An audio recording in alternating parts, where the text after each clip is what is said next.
muuse biixi cabdi ayaa bilaabay qorshe cusub oo ku wajahayo xiisada saami qaybsiga ee ka taagan gudaha Somaliland kadib markii ay fashilmeen dadaalo uu ku qancinayay madax dhaqameedka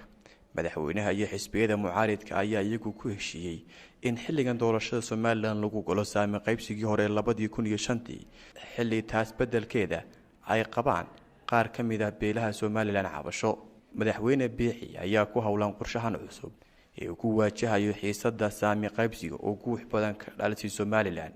isla markaana uu madaxweynuhu si qasab ah ugu jiirsiinayo beelaha qaadacay doorashada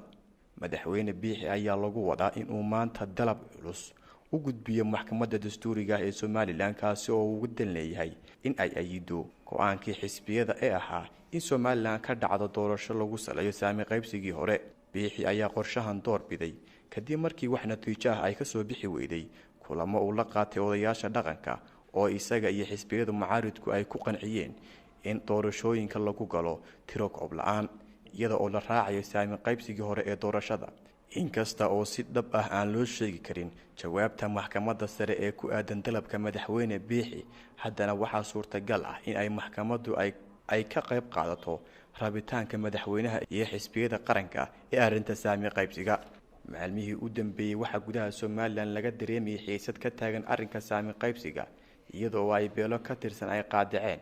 ka qaybgalka doorashada maadaama ay ku doodayaan in aan dhag jalaq loo siinin rabitaankooda ku aadan arrinta saami qaybsiga bulshada ayaa goobaha lagu caawiyay iyo meelaha shaaha lagu cabo iyaguna ku faaqidaya heshiiska xukuumadda iyo xisbiyada mucaaridka oo dadka qaar ay sheegayaan in xukuumadda iyo xisbiyadu ku degdegeen heshiiskaas oo ay ahayd in ay la tashadaan beelaha ka cabanaya arrinta saami qaybsiga si doorasho hufan dalka uga dhacdo taas oo calaamad su'aal gelin karta haddii la qancin waayo beelaha cabanaya in dib u dhac ku iman karto doorashooyinka golaha wakiilada iyo deegaanka